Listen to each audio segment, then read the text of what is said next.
तब यहाँ beast girl goblin Lord के साथ लड़ना स्टार्ट कर देती है और उस पर हमला करके उसे छोटा सा कट दे देती है, जिसे देखकर आर्यो और जिनी इम्प्रेस हो जाते हैं। तब वो बीस्ट गर्ल उन सभी को वहाँ से भागने के लिए कहती है, क्योंकि वहाँ पर बहुत ज्यादा खतरा होता है, जिस वजह से लक भी आर्यो और जिनी को वहाँ से भागने के लिए कहता है। तब आर्यो लक को भी बुलाने लगता है और लक उसे सरप्राइज गॉब्लिन अटैक से बचने के लिए कहता है, जिस वजह से आर्यो को समझ में आ जाता है कि लक वहीं पर रुकना चाहता है और वो जिनी को लेकर वहाँ से चला जाता है। ये तुमने बिल्कुल सही डिसीजन लिया आर्यो, क्योंकि तुम्हें एहसास हो गया था कि अगर तुम यहाँ पर रुकोगे तो सिर्फ मेरे रास्ते में आओगे। तो वो बीस्ट गर्ल अभी भी गॉब्लिन लॉर्ड का सामना कर रही होती है, जिस वजह से लक उसके पास चला जाता है। क्या तुम्हें मेरी कोई मदद चाहिए? आखिरकार तुम यहाँ पर क्या कर रहे हो? मैंने तो तुम्हें यहाँ से भागने के लिए कहा था ना। पर मुझे भागने की कोई जरूरत नहीं है। तो फिर तुम्हारा जो मन करे वो तुम कर सकते हो, पर इस लड़ाई में मत आना। तब वो बीस्ट गर्ल फिर से गॉब्लिन लॉर्ड के ऊपर हमला करने लगती है और गॉब्लिन लॉर्ड अपने हथियार से उसके हर एक हमले को रोक रहा होता है। तब लक उस बीस्ट गर्ल को एनालाइज करके उसे बताता है कि वो हारने वाली है, पर वो बीस्ट गर्ल इसे मानने से इनकार कर देती है, क्योंकि वो एक प्यादे के हाथों नहीं हार सकती है। और तभी लक उसे समझाता है कि वो ऐसा इस वजह से कह रहा है क्योंकि उसकी तलवार टूटने वाली है। और हम देखते हैं तभी उस बीस्ट गर्ल की तलवार टूट जाती है। तब लक फिर से उस बीस्ट गर्ल की मदद करने के लिए कहने लगता है, पर वो बीस्ट गर्ल उसे अपने दोस्तों के साथ बाहर जाने के लिए कहती है और एक शॉर्ट स्वॉर्ड को निकालकर गॉब्लिन लॉर्ड के ऊपर हमला कर देती है। पर वो गॉब्लिन लॉर्ड उसकी तलवार को उसके हाथों से दूर फेंक देता है, जिस वजह से लक बीच में आ जाता है। तब ये देख के गॉब्लिन लॉर्ड को गुस्सा आ जाता है और वो जोर से चीखने लगता है और लक उसके टुकड़े टुकड़े कर देता है, क्योंकि उसे उसका चीखना पसंद नहीं आ रहा होता। तब वो बीस्ट गर्ल इससे बहुत ज्यादा इम्प्रेस हो जाती है। क्या तुम ठीक हो? मैं तो ठीक हूँ, पर आखिरकार आप कौन हो सर? वैसे माफ कीजिएगा कि मैंने अपने आप को इंट्रोड्यूस नहीं किया। मैं ईस्टर्न बीस्ट किंग ट्राइब के चीफ डांटन की बेटी सिया हूँ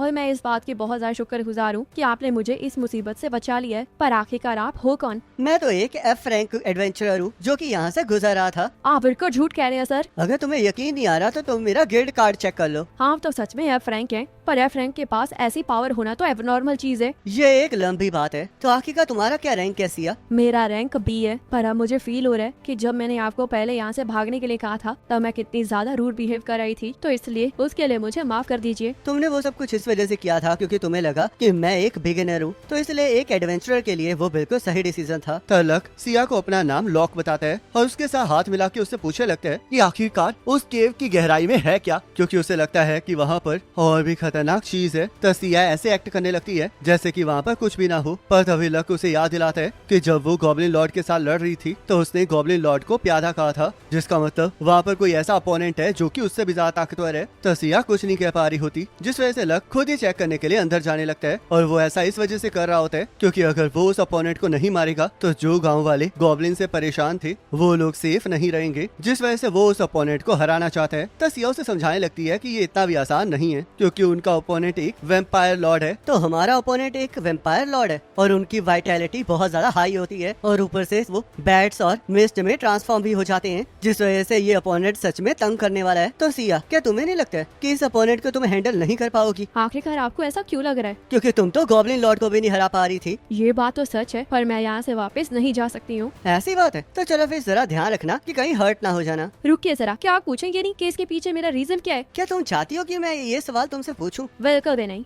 तो फिर मैं नहीं पूछूंगा। हमारे ट्राइब ने जनरेशन से वैम्पायर का शिकार किया है, जिस वजह से कुछ टाइम पहले हम लोग वैम्पायर्स के साथ लड़ रहे थे और आखिरी में सिर्फ एक ही वैम्पायर बचा था। पर जब उसके बाद मेरे फादर बहुत ज्यादा जख्मी हो गए तो वो वैम्पायर वहाँ से बच निकला और वही वैम्पायर लॉर्ड है। ये मेरे ट्राइब का फेलियर है, तो इसलिए चीफ की बेटी होने के नाते मेरा ये फर्ज बनता है कि मैं ट्राइब के ऑनर को वापस लाऊं। मैं इसे बहुत महीनों से ढूंढ रही हूँ और अब मुझे फाइनली ये पता लग गया है कि ये कहाँ पर है। वो सब कुछ तो ठीक है, पर अगर कोई इस वैम्पायर को हराने में तुम्हारी मदद करे और तुम्हारे ट्राइब के ओनर को रिस्टोर भी करे तो क्या इसमें कोई प्रॉब्लम हो सकती है? ऐसी तो कोई प्रॉब्लम नहीं है। तो चलो फिर मैं इसमें तुम्हारी मदद करूंगा। पर फिर भी मुझे लगता है कि आपको यहाँ से वापस जाना चाहिए। तब लक उसकी कोई बात नहीं सुन रहा होता और उसे अपनी तलवार दे देता है, क्योंकि सिया की तलवार टूट गई होती है, जिस वजह से सिया लक से पूछने लगती है कि आखिरकार तलवार के बिना वो कैसे लड़ेगा। तब लक उसे बताता है कि वो बिना तलवार के भी बहुत ज्यादा स्ट्रॉन्ग है और सिया को ऐसा लग रहा होता है कि लक ने उसे वो तलवार इस वजह से दी है ताकि सिया सिया वैम्पायर लॉर्ड को मार सके। पर तभी थोड़ी देर बाद लक अपने मुक्के और लातों से ही गॉब्लिन्स को मारने लगता है, जिस वजह से सिया को यकीन हो जाता है कि लक बिना तलवार के भी बहुत ज्यादा स्ट्रॉन्ग है। वैसे मैं ओरिजिनली एक सॉर्सरर हूँ, पर एरिक और गोरान के साथ लड़ते हुए मुझे सिर्फ अपनी मैजिकल पावर का ही इस्तेमाल करना पड़ा था, क्योंकि वो दोनों बहुत ज्यादा स्ट्रॉन्ग थे, जिस वजह से मैं पीछे खड़ा होके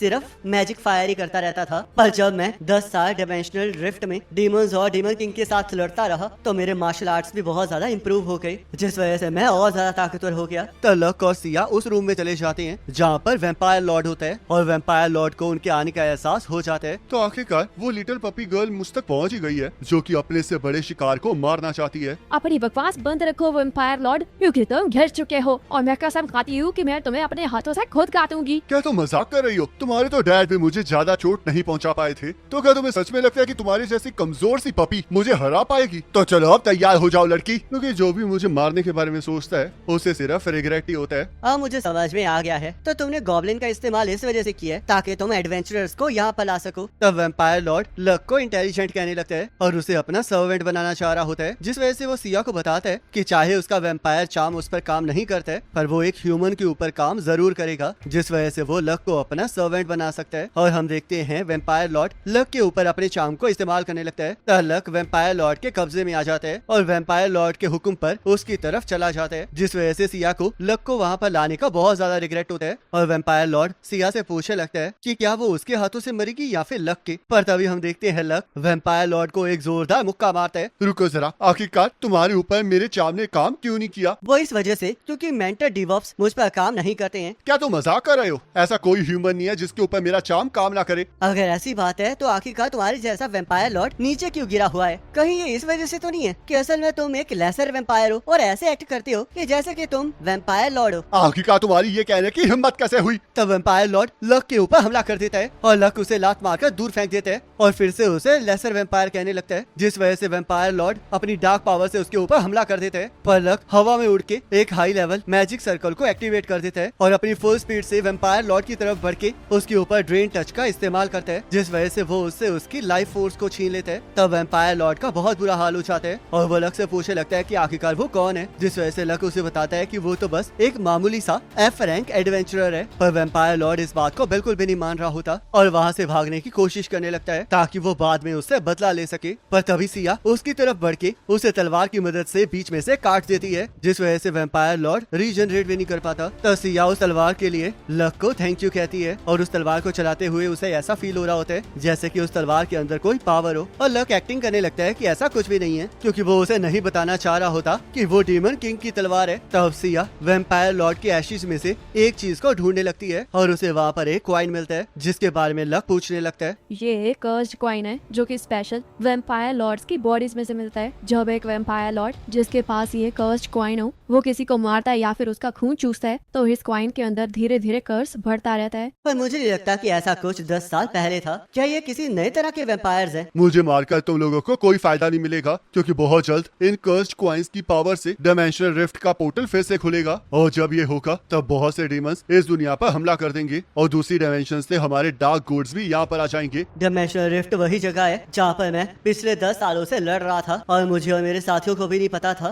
कि धरती पर उस पोर्टल को कैसे खोला जाता है। 10 साल पहले जब हम लोग हमारी दुनिया में डीमन किंग के साथ लड़ रहे थे तब वो डायमेंशनल रिफ्ट के अंदर भाग गया था और पोर्टल क्लोज होने से पहले हम भी डायमेंशनल रिफ्ट के अंदर चले गए थे और उसके बाद हमारे पास वहाँ से निकलने का ऑप्शन ही बचा था और यही वो कारण था कि डायमेंशनल रिफ्ट से बाहर निकलने के बाद एरिक और गॉरिन मेरी मदद करने के लिए वापस नहीं आ पाए। तब वैम्पायर लॉर्ड डार्क गॉड्स का नाम लेकर उन्हें डराने लगता है और ये भी बताता है कि उसके जैसे बहुत से वैम्पायर लॉर्ड्स उस कर्स कॉइन्स को अपने अंदर रखते हैं, जिस वजह से डार्क लॉर्ड का इस दुनिया में आना टाला नहीं जा सकता। पर तभी हम देखते हैं अलग उस कर्स कॉइन को बीच में से काट देता है और डीमन किंग की तलवार की मदद से उस कर्स को एब्जॉर्ब कर लेता है और वैम्पायर लॉर्ड को ये भी बताता है कि डायमेंशनल रिफ्ट से अब यहाँ पर कोई नहीं आने वाला है, क्योंकि उसने सारे डीमंस को मार गिराया है। तब वैम्पायर लॉर्ड को एहसास होता है कि लक के पास जो तलवार है वो डीमन किंग की है और उसे यकीन हो जाता है कि उसके सामने ग्रेट सेज लक खड़ा है और तब लक उसके बचे हुए सिर को भी काट देता है। तब सिया लक का नाम सुन के हैरान हो जाती है और लक इस बात को छुपाने के लिए बात को घुमाने लगता है और कहने लगता है कि उसने गलती से उस कर्स्ड कॉइन को काट दिया है, पर सिया को इससे कोई फर्क नहीं पड़ रहा होता। तब वो लोग वहाँ से वापस जाने लगते हैं और लक जल्द से जल्द अपने टीम मेंबर्स के पास वापस जाना चाह रहा होता है, जिस वजह से सिया लक को उसके असली नाम से बुलाते हुए उसके टीममेट्स के बारे में पूछने लगती है और लक गलती फुर्ती से उस पर रिएक्ट भी कर देता है, जिस वजह से सिया उसे पूछने लगती है कि क्या वो सच में लॉक नहीं बल्कि ग्रेट सेज लक है। तो लक इस बात को मान लेता है क्योंकि अब वो उस सच को नहीं छुपा सकता और सिया को इस बात को सीक्रेट रखने के लिए कहता है, जिससे कि सिया बहुत खुश होती है और कहने लगती है कि लक बिल्कुल अपने स्टैचू जैसा दिखता है। पर लक यह बिल्कुल एक्सेप्ट नहीं कर पा रहा होता। तब वो लोग एडवेंचरर गिल्ड वापस चले जाते हैं और रिसेप्शनिस्ट को बहुत सारे गॉब्लिन जेम्स दे देते हैं, जिससे कि रिसेप्शनिस्ट बहुत ज्यादा हैरान हो जाती है और उनके बारे में पूछने लगती है। तब सभी लोग उसे बताते हैं कि वहाँ पर बहुत सारे गॉब्लिन्स आ गए थे और बी रैंक एडवेंचरर सिया ने भी उन्हें मारने में उनकी मदद की है। तब रिसेप्शनिस्ट उस कहानी को एक्सेप्ट कर लेती है और उनसे इस बात के लिए माफी मांगने लगती है कि उसने उन्हें गलत मिशन दे दिया था। तब वो लोग बाहर चले जाते हैं और सिया ने गिल्ड को वैम्पायर लॉर्ड के बारे में भी बता दिया होता है ताकि गिल्ड इसके बारे में कोई एक्शन ले सके। तब वो लोग देखते हैं कि आर्यो और गिनी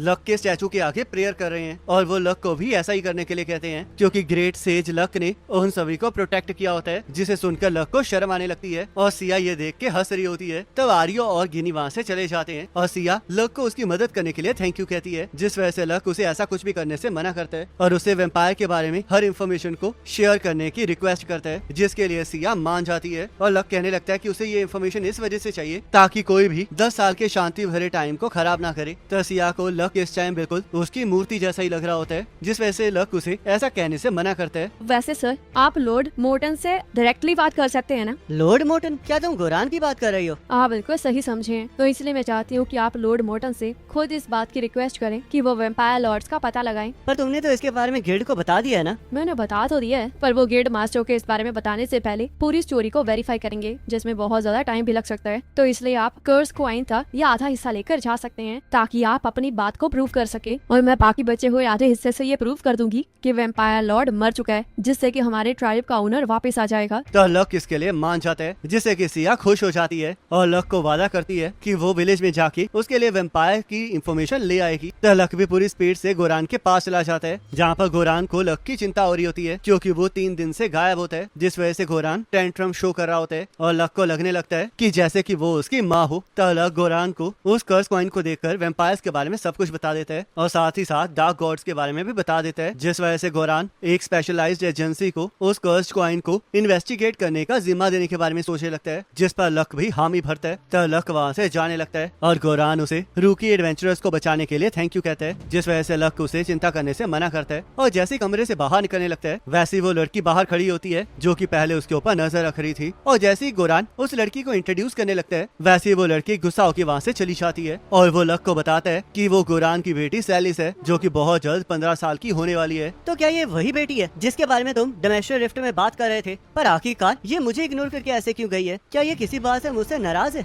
ऐसी बात नहीं है, बल्कि ये मुझे अवॉइड कर रही है क्योंकि मैं इसे एडवेंचरर नहीं बनने दे रहा हूँ। पर आखिरकार तुम इसके अगेंस्ट क्यों हो? वैसे तो सैलिस के पास बी रैंक एडवेंचरर की एबिलिटी है, पर वो अभी भी बच्ची है जिसके पास एडवेंचरर जैसी सोच समझ नहीं है। पर वो तो तुम्हें एक्सपीरियंस से मिलती है ना? वैसे इसके बारे में मैं अपनी वाइफ से भी पूछना चाहता हूँ, पर वो इस टाइम नेबरिंग कंट्री में ट्रिप पर गई हुई है, तो इसलिए मुझे तुमसे एक फेवर चाहिए। तब यहाँ अगले दिन सैलिस फिर से स्वॉर्ड की प्रैक्टिस कर रही होती है और उसे देखकर लक को एहसास हो जाता है कि उसके पास उसके फादर का टैलेंट है। तब हमें पता चलता है कि गोरान ने लक को सैलिस पर नजर रखने के लिए कहा होता है क्योंकि 15 साल की होने के बाद एडवेंचरर बनने के लिए सैलिस को पेरेंट्स के परमिशन की कोई जरूरत नहीं होती है, जिस वजह से गोरान को पूरा यकीन होता है कि सैलिस एडवेंचरर जरूर बनेगी और इसी वजह से उसने लक से ये फेवर मांगा होता है। पर यहाँ तो सैलिस ही लक के ऊपर नजर रख रही होती है। तब अगले दिन लक ब्रेकफास्ट कर रहा होता है और सैलिस भी ब्रेकफास्ट करने के लिए वहाँ पर आ जाती है और लक को घूरने लगती है, जिस वजह से लक उससे पूछने लगता है कि आखिरकार वो उसकी कैसे मदद कर सकता है और सैलिस लक से पूछने लगती है कि कहीं वो गोरान का इलीगल चाइल्ड तो नहीं है, जिसे सुनकर सभी लोग शॉक हो जाते हैं। और इसी के साथ ये एपिसोड खत्म हो जाता है। अब नेक्स्ट एपिसोड का लिंक आपकी स्क्रीन पर आ रहा होगा, उस पर क्लिक करके अगले एपिसोड को देख सकते हो।